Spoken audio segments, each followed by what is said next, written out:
Hello, Be the Bridge community. Thank you so much for joining us on the Be the Bridge podcast. I am delighted to have a new friend with us here today. I have Dorcas Cheng-Tozun with us. She has written some books that I know you are going to benefit greatly from. So let's welcome Dorcas to the podcast and to our community, and let's get into some of these topics that are so needed right now. Dorcas, welcome to the podcast. I would Thank you. love for you to share a little bit about yourself with our community. Sure. Yeah, I am a San Francisco Bay Area native, and have spent most of my career in the nonprofit sector. Have also lived overseas for a number of years. My husband runs a social enterprise that makes solar powered products for families without access to electricity. So, because of that, we have lived in China, we've lived in Kenya, we've lived in Hong Kong, and I have 2 kiddos at home and have been married for 20 years and have the privilege of writing, some books that personally mean a lot to me, and I hopefully speak to others as well. For sure. I love that you brought up your husband's work.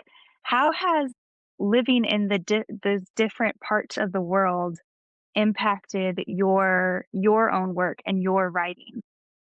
It is actually from my experience living overseas that I started Hmm. writing. Our first time living overseas was in mainland China, and I'm ethnically Chinese, and that actually made it much harder for me because the locals there had expectations just by looking at me, right? That I would be fluent in the language, that I would understand the culture and all the customs, and I didn't. Also, my family's from Hong Kong, which is culturally very different from mainland China, and so I really, really struggled. I did not grow up speaking Mandarin, and, the locals had a lot of trouble with that, and so I endured basically daily verbal abuse from total strangers who were really frustrated with me for not being able to communicate with them or understand what was going on. And it took a real toll. After about a year of living there, I had a complete meltdown. And that's when I started writing because I fell into this really severe depression, was really struggling because I had felt confident that God had called us to China. And yet it felt like the whole situation was so messed up, at least for me. Things were going okay for my husband, but they were going terribly for me. And so in trying to just understand what is going on here, what is the work that God is doing in my life, it required a lot of thinking and reflecting and sort of just being quiet, before the Lord. And so I started journaling just for me, and then out of that, it turned into, this is incredibly meaningful work for me. I love to be able to share some of what I have learned and experienced with others. So I have this old memoir that I wrote, gosh, more than 15 years ago at this point. It's still sitting on my hard drive about my experience as a Chinese American living in China. And that was kind of my first entry into the writing world. And I would say that living overseas has really, really shaped kind of the way I see the world and the way I think about people. The fascinating thing, right, as you move into other cultures and countries, is this recognition that there are ways in which we are extraordinarily different, and then there are these commonalities that you find across all of humanity. No matter where people have grown up, what their background is, there are just some certain things that are innate to all of us. And so there's a lot of beauty in finding those connections and commonalities, and then being able to have that curiosity to truly learn from one another, even when it's challenging, even when it's unexpected, when it makes life a little bit harder. But I think it also makes relationships a lot richer. That's beautiful. That makes me think of just wanting to ask you about your church experience, and how I, I'm thinking right now about a current discussions about Christianity and revival and those sorts of things that kind of leave out the global church Mm. experience. How did you experience God in the other places that you lived outside of the United States? Yeah, it was pretty remarkable. I think it had a very significant effect on my faith and how I saw God. China, I think, as many of us know, there's a very vibrant underground church despite all of the persecution that they face. And my husband and I sort of accidentally fell into leading this small group of young Chinese nationals who Wow. were, in their 20s, 30s. They had just moved to the big city to try to launch their careers. And so many of them were brand new Christians and they were looking for guidance and discipleship and mentorship. And we were quite young at the time. We were in our 20s ourselves, but I think just the fact that we grew up here, that we have access to so many resources. You walk 5 steps and there's a church, and you walk 5 steps and there's another church, right? So just from that background, we had so much more exposure to theology and Christian teaching and studies than our Chinese national brothers and sisters. And so they really looked to us for some of that knowledge because they couldn't access it themselves. So that incredible hunger for God, for understanding sort of how God interacted with humanity and what that meant for them and the purpose in their lives was really inspiring. That despite all the risks, of course, there's the political risks to freedom. There's also risks to, your family being really upset if you become a Right. Christian, right? Or maybe losing friendships or your friends reporting you, right? We had a couple of close calls over the course of the year and a half or so that we were doing it, which was terrifying because I went into it with no experience of knowing how Wow. to deal with that, right? Because we have nothing like that here. And yet, their persistence, their perseverance, their faith in the face of hardship, in the face of these really, really difficult questions that they were wrestling with, just trying to understand, what is God doing in the midst of our country in this cultural moment in my life?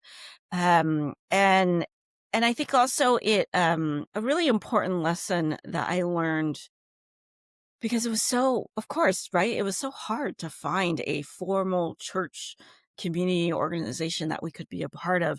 And it made me realize more than ever. We say this all the time, but I think until you truly experience it, right? The sense that the church is the people. The church is Mm. not the four walls. It's not the organization. It's not the pastor, right? Like there were so many of those things we didn't have access to, but we had one another. And in that, it was the church. And so to be in fellowship together, to feel the presence of God in the midst of us was extraordinarily powerful. And also in Kenya, that was a very different experience, right? Because it has a very large Christian population. Right. The government is very open to, different religions.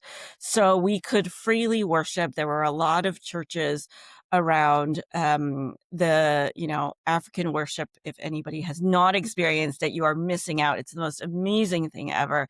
And there was this one church in Nairobi called Nairobi Chapel, which is an extraordinary church. And it's this huge church. They have, I don't know, something like 5, 6, 7 services a weekend, and it's multinational folks from all over Africa as well as, the rest of the world.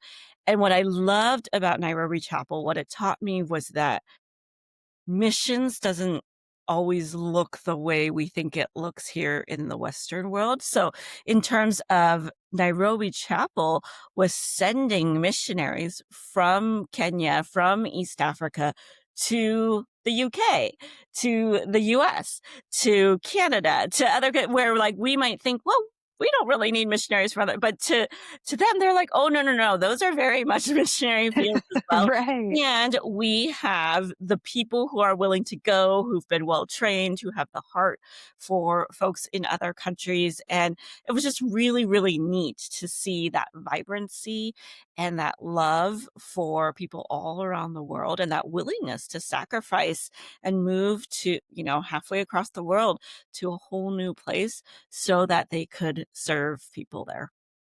That wow. I was going to ask you about how you decided on the 2 topics for your Bible studies, but I'm hearing themes that already that kind of, prepare the way for that. Uh, but before we get into that, I know these are made for PAX Bible Mhm, studies. Can mhm. you share I don't think all of our community knows, is familiar with Made for PAX. Can you share about that? Yes, I was on staff with Made for PAX for just over 3 years. It's a faith-based nonprofit. They do incredible work. Uh, PAX really operates at the kind of intersection of culture, art, contemplation, and justice. So when I was there, there was a really strong emphasis on let's create a lot of really meaningful content, especially for Christians of color and especially for the younger generation. So a lot of what we created was for millennials who are not a little bit less young now, but still, on the younger side, millennials and Gen Z. And so that's actually where these topics came from. I can't fully take credit for them, even though they resonate very much with my own personal experience. So PAX had done this extensive survey of young adults asking them, hey, what are the topics that you care deeply about that you're not hearing people in the church talk Mm. about? And so these two, migration and mental health, were two that made the list of, I think we ended up with something like 5 to 10 topics that came up very frequently of, hey, I really want to know this. I want to understand, how does God see this? What does the Bible say about this? I just don't hear people talking about it. I don't hear pastors preaching on this. So this has been a years long endeavor. We started working on these probably 5 years ago or so, Wow. and it's been very much a collaboration. I almost feel a little bit embarrassed to have my name on the cover of these because I kind of curated it and helped put it all together and organize it. But each of these Bible studies have at least a dozen different contributors who have given their gifts toward this topic. So they've written poetry. There's gorgeous art in here that was made by artists. There are articles and essays by folks who are experts in their fields and theologians. And so it's this really rich compilation of a lot of different perspectives of people's bringing in their own personal stories, and I think that it's so much better for that it's not just me talking to you all, but it is this collective wisdom and talent and gifting that we have gathered to hopefully speak to these different topics from different angles and through different mediums that can kind of touch people regardless of where they're at. That is one thing that I loved about when I was, flipping through these is that you can see the collaboration, that Mhm, it's not just text and fill in the blanks. There's the gorgeous artwork. There are the writings and the essays. You can tell it's very intentional, and mhm, no matter how someone might learn or respond to things, there's something there's something for everyone, and it really grabs all of your senses and your attention. So we've got I didn't even read the titles, but we've got mental health, experiencing God's care for our mind, body, and spirit. And then we also have migration, experiencing God's care for immigrants. And they both follow that 6 week 6 week session mhm, schedule. And one of the parts that I really appreciated was that they both have a session about myths. mm, And that is something, I mean, there's a lot of overlap with our work at Be the Bridge, but it's something that we bring up in in the discipleship journey, because so much of discipleship is not just learning a new thing, but also unlearning Mm. things we've been taught or have kind of it just accepted. And so, what can we talk about those Mhm. myth portions a little bit, in both or in either of these, and kind of just walk through a little bit of why that was necessary to include. Yes. So in the migration Bible study, the specific myths, so we kind of have these big overarching statements in a lot of the sessions that kick off the topic, but it's not necessarily all inclusive of everything that's discussed in there. But the misstatement that we have for migration is that migration is a problem. And what we were trying to get at with this statement is I think there has been um, well, certainly now in this particular political moment, and this has been an ongoing theme for quite a while, actually, in the history of the United States, if you look back. But this sense that migration itself is a bad thing, that people should not be moving around, people should just be staying put, or at least specifically people outside of our country should not be coming into our country, right? It's that the rules don't necessarily apply to people wanting to move within the country Mhm. or moving to a different country. And yet the reality is that migration has been a part of the human experience pretty much since day one, right? Right. Since humans have been mobile, they have moved around. It's just built into kind of who we are as humans, that we will seek out new places, new opportunities, that if some sort of hardship hits our family, like a natural disaster or famine or war, we will naturally go seek safety, right? And we see those very same dynamics happening today. And then the other thing is that, when you start to read scripture through this lens of migration, it's actually quite remarkable that you see that migration is everywhere in scripture. So it is part of the human history story, and it's part of the biblical history story as well. That so many of these major, biblical characters that we really look up to experience some form of migration, and oftentimes it was God who called them into migration and said, "Go, Right. go to this new land, right? Because I have a plan for you. I have a plan for the people there." And so we see in that migration is actually for our benefit, right? There are ways in which the migration experience, and I certainly learned this myself, it is it kind of strips away everything that you have previously Mhm. depended on and known, and pretty much all you have left is God. And so there is this Right. level of faith and dependence on God that you need to practice through the migratory experience, that there are very few other experiences in life, I think, that test us that much and that draw us close to God in the same way. And so there's this beauty and this richness and meaning and purpose in migration.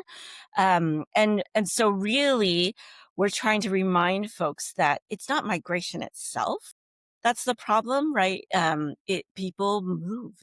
That's just the way life is. The problem is the policies, that are unfair or inhumane. It is problematic that we have so many things going on in the world, like war, like natural disasters, that are harming people and forcing them to move, right? Right. Those are the problems. The problems are Right. not certainly not the people themselves, and not the fact that they feel the need or the they feel compelled to move.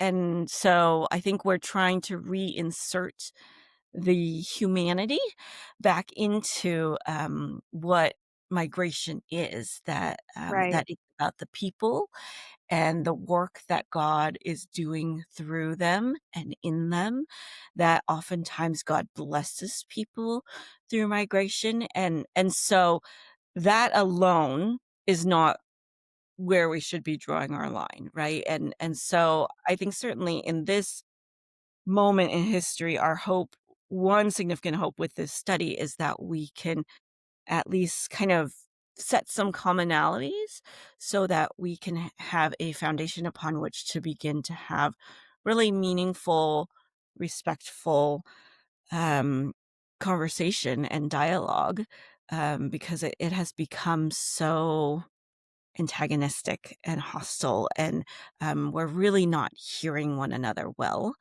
And so we wanted to at least kind of set a baseline of like, let's at least understand, right?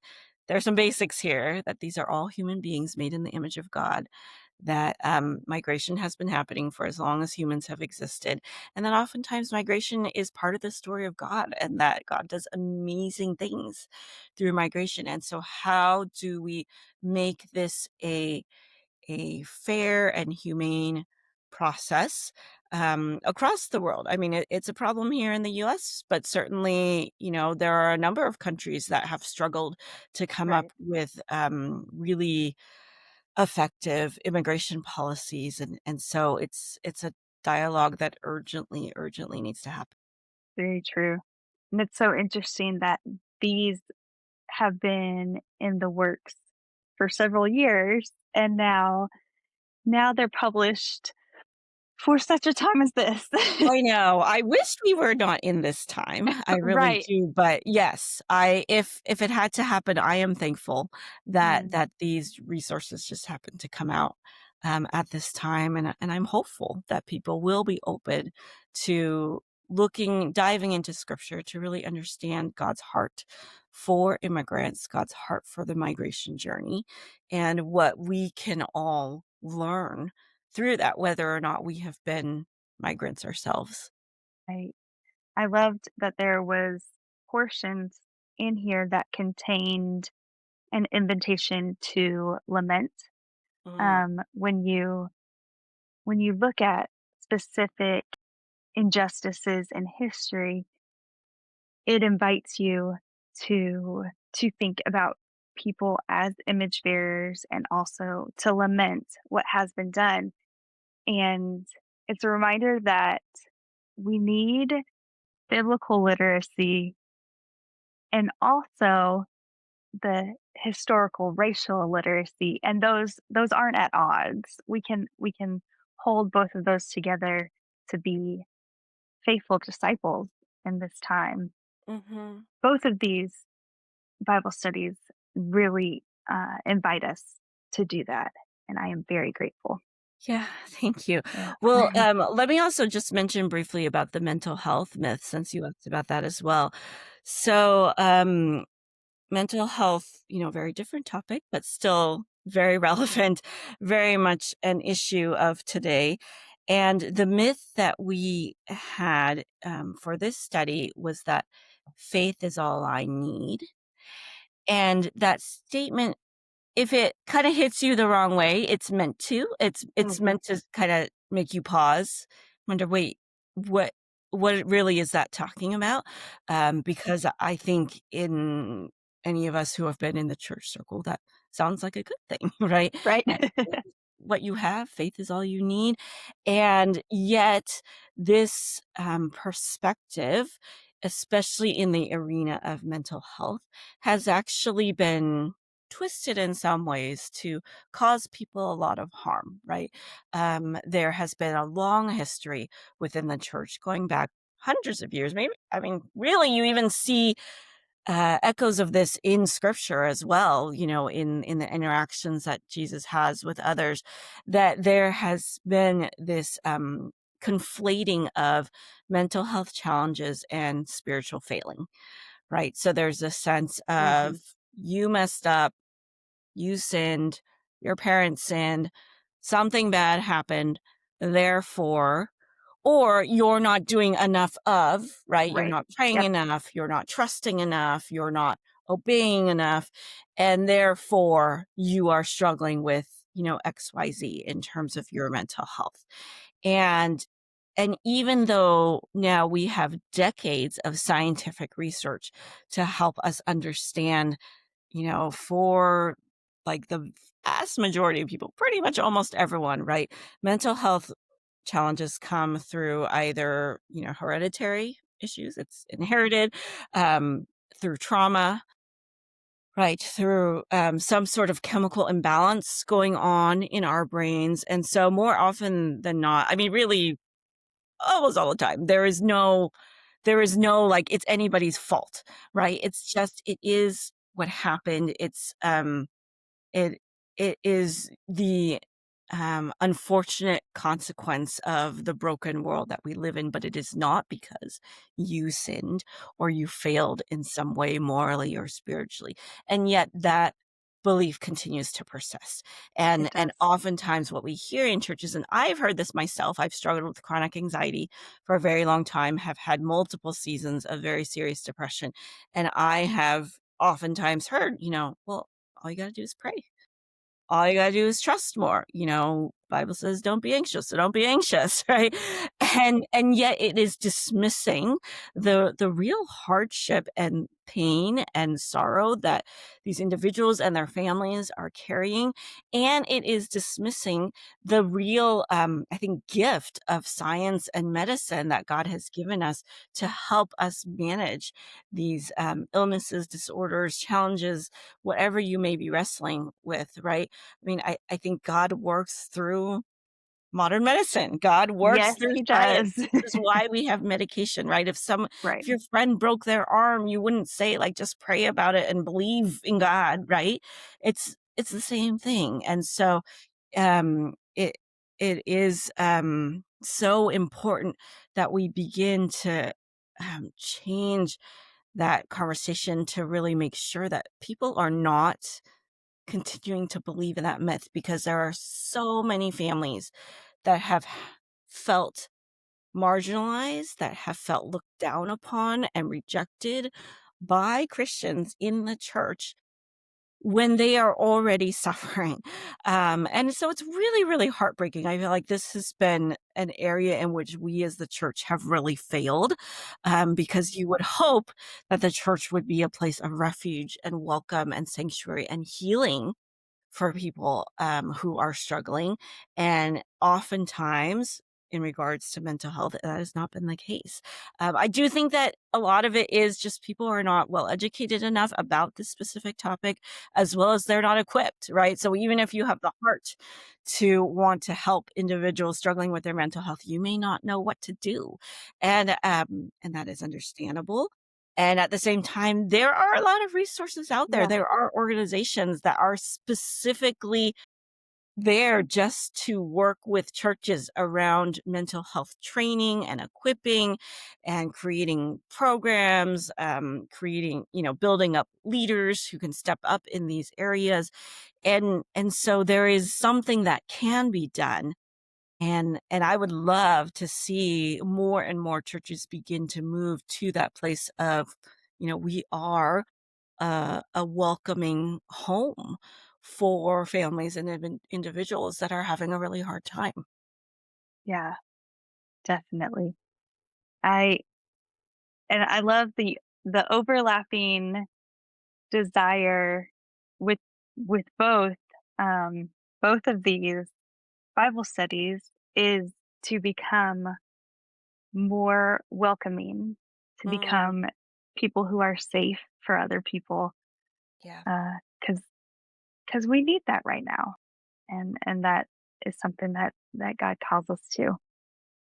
What is the hope with these Bible studies?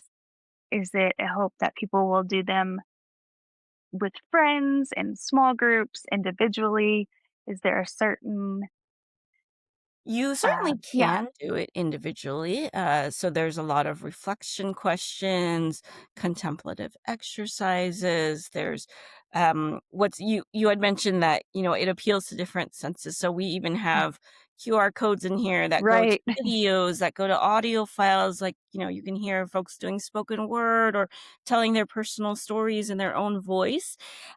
So there's all kinds of things that you can experience through this, and you are welcome to do it individually. I think the group experience always adds something, right? definitely. Because these are not easy topics, like that's for sure. And so I think to have others to encourage you, to help process through, to see different perspectives, um, I always find that incredibly helpful. And I also do want to speak to the fact that both of these as well is really wanting to affirm the belovedness of individuals who are struggling with their mental health or who have struggled with their mental health, as well as immigrants and migrants, right? Because again, these are groups that oftentimes get marginalized, get scapegoated, get we can there is rhetoric, right, that can Right. make them sound less than human, Yes. and unfortunately, I think that does seep into the Christian world and within churches, and it's a reminder for all of us, but I think especially for individuals who find themselves in that place of, I'm an immigrant, or I've Right. struggled with anxiety or PTSD, for those individuals to recognize that God is with you. God loves you. God adores you exactly the way you are. And it doesn't mean that God can't also do incredible things in your life and through your life, right? One of Right. the things that was most striking to me when I was putting together the mental health Bible study was similar to migration, but I think I just had less awareness of this going in, was that when you start to look at scripture through the lens of mental health, it's extraordinary. It's like there is Well, so much in the Bible, like these, biblical heroes that we oftentimes talk about, they had their moments. I mean, you think about Elijah saying he wanted to die, right. or David and some of his really, emotional psalms of lament, Mhm. right? And or even Jesus himself in the Garden of Gethsemane, and you see sorrow and distress and despair. It's all over scripture, right? And so it doesn't mean that you are a less spiritual person. It doesn't mean that God is not with you. There is no less than in there at all. You are made in God's image. God is doing a wonderful, beautiful work in you.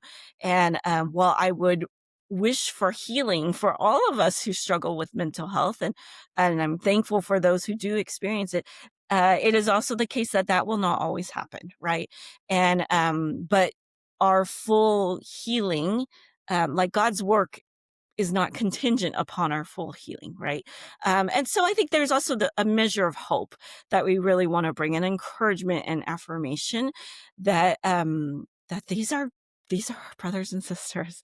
These are our fellow, children of God, and as much as we can see one another, like what I was saying earlier about my experience living in other countries, as much as we can see our commonalities, and the ways in which we have been knitted together as one family, I think that will only be to the benefit of all of us, no matter where you sit with regards to these particular issues. Good word indeed.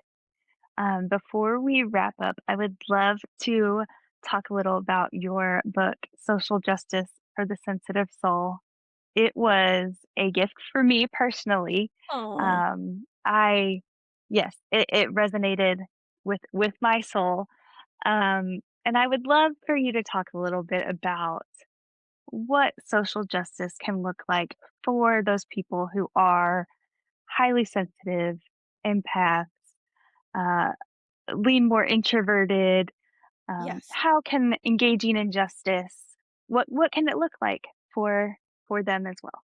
Yeah, well, I'll say for me, so that's me. I check all 3 boxes: introverted, highly sensitive, and highly empathic.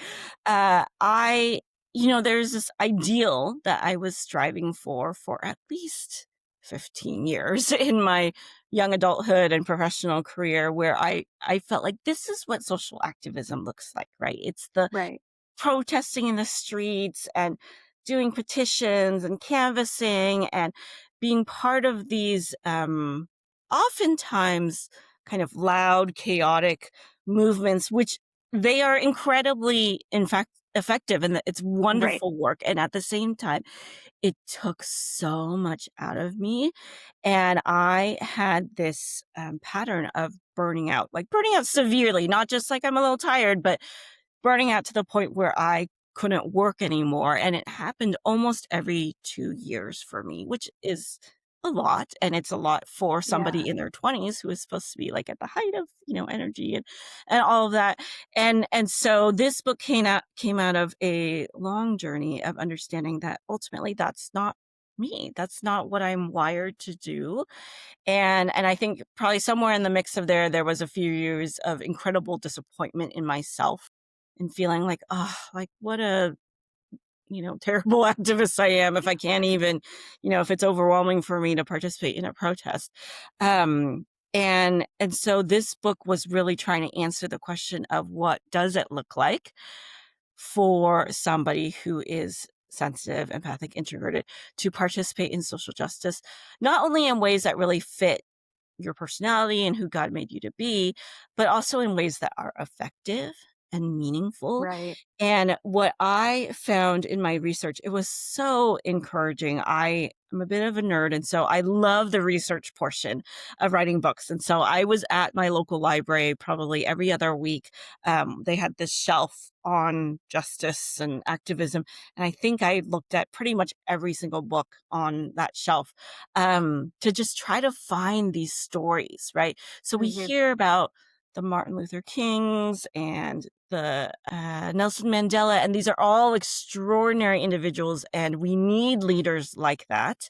At the same time, what I found in my research is that there are so many people. For every Dr. King you have, there's probably 10,000 or more people working behind the scenes Mm. on the very same issues, but approaching it in very different ways, right? And so the civil rights movement is a fantastic example.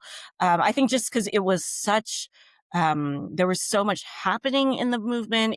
In some ways, it was incredibly well organized, and it's also very well documented. And so we see in the civil rights movement, you had artists, writers, musicians, who played a really significant role in inspiring people, in reaching people, in kind of keeping people going when they were discouraged.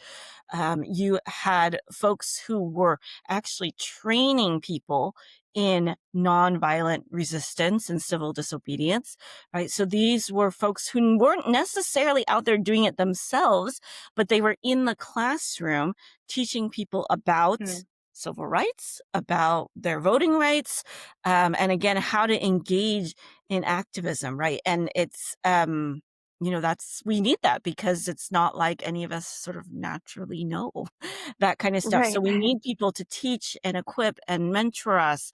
There are, throughout history, there have been inventors and scientists who have been coming up with new technologies that provide more opportunity for people, that provide a better quality of life for individuals, and there's still a significant need for that today. We have researchers who are gathering data to help us really understand, when we look at these societal challenges we have, what's really going on here?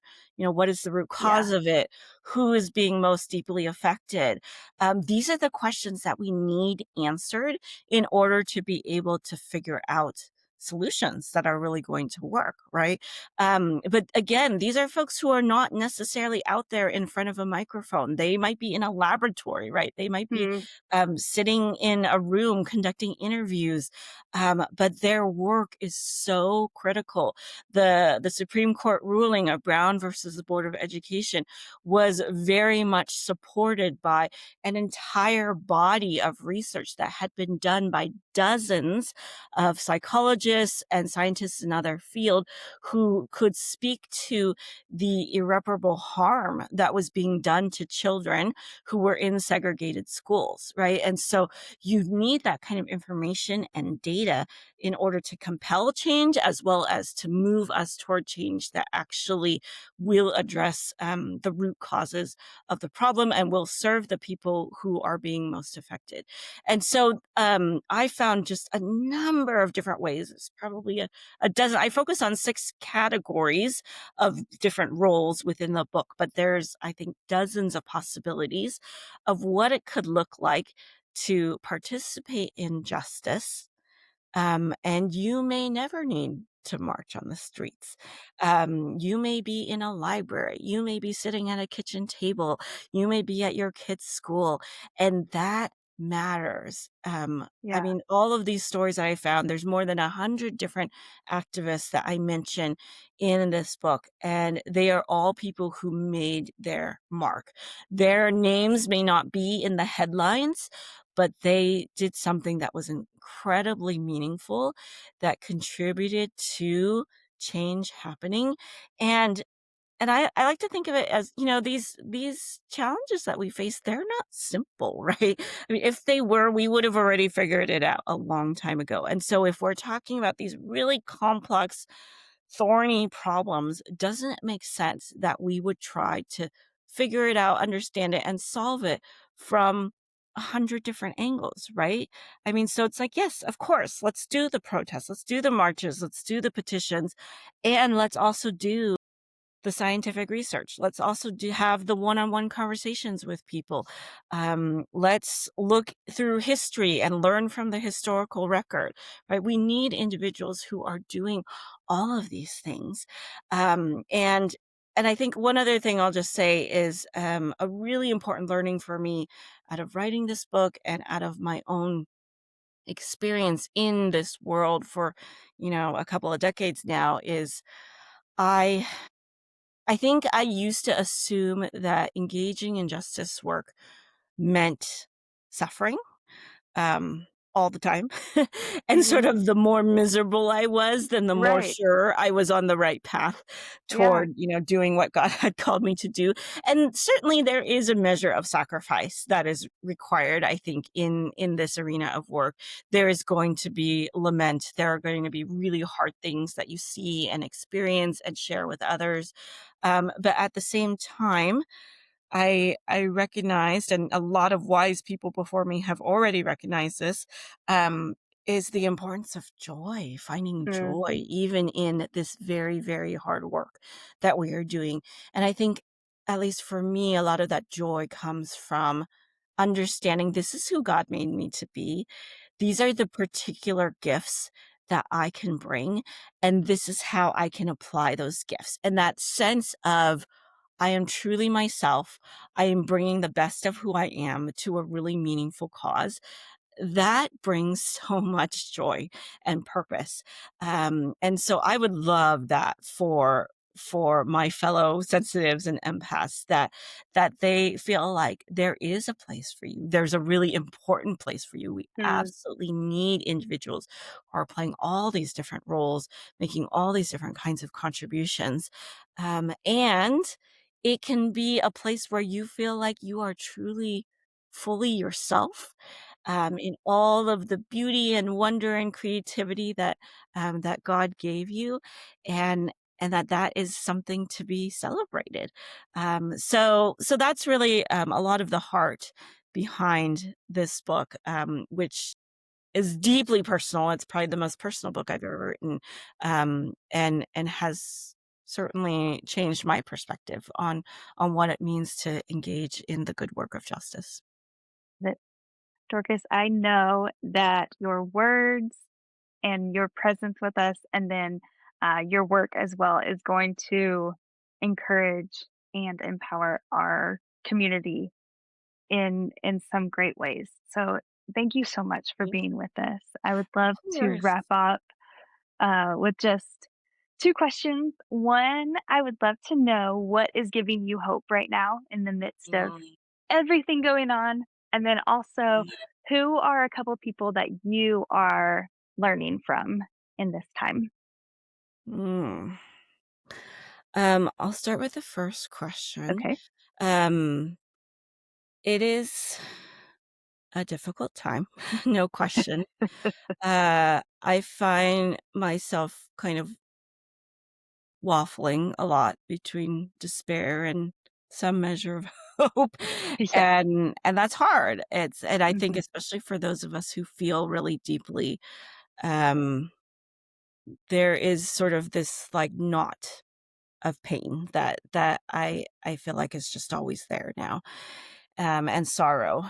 And, yet I think what is really encouraging me is, there's this really interesting thing that happens with the human mind, right? Is any of us who have some sort of artistic bent, you have probably experienced this, or if you are just in any kind of creative work, like if you're a strategizer or something, um, when you have constraints, that can oftentimes push you toward more creativity, more Mhm. innovation. And so, under the many, many constraints that people are operating under nowadays, so I'm thinking a lot about local government agencies and nonprofits and specific communities, even, academics, all of those. I see new conversations happening that wouldn't have happened without this. I mean, again, I would much prefer that we weren't in this place, but it is forcing people to become more creative, to find new solutions that maybe they wouldn't have even thought about before. It is pushing people together. I see like new collaborations forming, Mm. new partnerships, or just people talking across sectors that maybe before wouldn't have felt the need to work together, and now we need one another. Yeah, And so I actually find hope in that. I think this is going to um ignite kind of a new sort of energy, right? That there is going to be a response. We're still in the beginning stages, and these things take time. It's not going to happen overnight. But I see sort of new trails being blazed and new ideas being come up with and new innovations and new programs that haven't been tried before, um, out of necessity. But at the same time, those could be really good things that have a positive long-term impact. So, yeah, I that's where I find hope, is that I even in the midst of all the bad news, there are little, kind of pinpricks of light coming yeah, through, and ways in which I see people moving and talking and acting in new ways that could lead us to very good places. that's good. That's Um, in terms of who I'm learning from, okay. Well, this is not particularly new or original, but I am finding encouragement through the writings and the wisdom of Richard Rohr nowadays. The need to slow down, to just be in the presence of God, to contemplate, to not react, right? We are in a hyper reactive age right now. And so to not constantly be jumping into the fray and posting stuff on social media is in and of itself a discipline, but I think it's a really healthy discipline to just pause and to understand what's going on within me, what may be going on for other people. And so that's just been a really helpful framework for me, I think, as I've been processing through, working through, all of what is happening in current events. And then I'll say also, this is something that my husband talks a lot about. So I'm gleaning a lot of this through him. But he's really excited about, and therefore that's he's kind of infected me with the same excitement of there does seem to be this growing embrace of faith and spirituality within the younger generation, right? Mhm. Like, we've been talking Yes. so long about millennials, Gen Z, and beyond. Like, they're leaving the church in droves or not showing up at all. And there's, a whole host of things that you could talk about as to why. And yet, there are podcasts and books and articles now dedicated to um, this movement of people coming Mhm. back to the church, or even just at the very least seeking out God, seeking out divinity, trying to understand spirituality, right? I live in the San Francisco Bay Area, which is one of the most secular places in the country, and yet, yeah, even just sort of in casual conversation with people, you find there is this renewed openness Hmm. to there being, um, this realm of spirituality, and that there is more to humans than just our physical beings, right? That we have spirits and souls. So so that's also just, really encouraging me and reminding me that in the midst of a lot of bad news, um, the Spirit is still at work.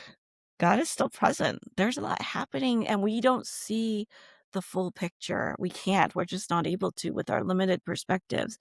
But it helps to kind of put everything in that perspective of like, okay, this is one moment in time. This too shall pass, right? And our God is forever, and our God is always at work and is always moving us toward the good and the just and the righteous. Um, so these kinds of stories have been really encouraging to me during this time. Yes, indeed. We're hearing that from a lot of people, and I love it. It gives me hope. Um, Yes, yes, absolutely. yes. Well, how can our community support you, support your work? What is the best way for them to do That is very kind of you to ask. So I just love connecting with folks. And certainly, I think this is a time when we all need to encourage one another and be there for one another. And so, certainly, feel free to reach out. My website is cheng-tozun.com. I'm on LinkedIn and Facebook and Instagram. You will probably find I'm not there every day because I'm trying to limit my social media exposure. But I am there. I do love getting messages from folks and meeting new people. I would love for you to experience one or both of these Bible studies, or to check out Social Justice for the Sensitive Soul if that's something that resonates with you or somebody you love. And yeah, I hope that you will just join me in praying. That this is I I pray a lot for kindness. that? And it sounds so basic, but at the same time, I think we've kind of just forgotten that. How to be kind to one another, how to understand one another, how to be curious instead of critical, how to even just talk to one another as human beings before we dive into politics. Maybe you don't even need to talk about politics with people. Maybe you don't need to go into the hard questions or social issues. What does it look like simply just to want to get to know one another and care for one another? So those are the things that are really on my mind nowadays. And yeah, I would love to, pray with others about that we would see a shift in the way we interact with one another and the way that we try to understand one another rather than setting ourselves apart and dividing ourselves into tribes. But what is it that will really draw us together? Well, these two Bible studies will definitely help people to uh, see the image of God in in their neighbor. So thank you. Be the Bridge community. We have two 6-week interactive Bible studies. One, migration, experiencing God's care for immigrants, and mental health, experiencing God's care for our mind, body, and spirit. Dorcas, thank you so much for being with us today. I am Sarah Connatser on behalf of Latasha Morrison and Be the Bridge. We thank you, Dorcas, for being with us, and we thank all of our listeners for tuning in. Thanks for having me.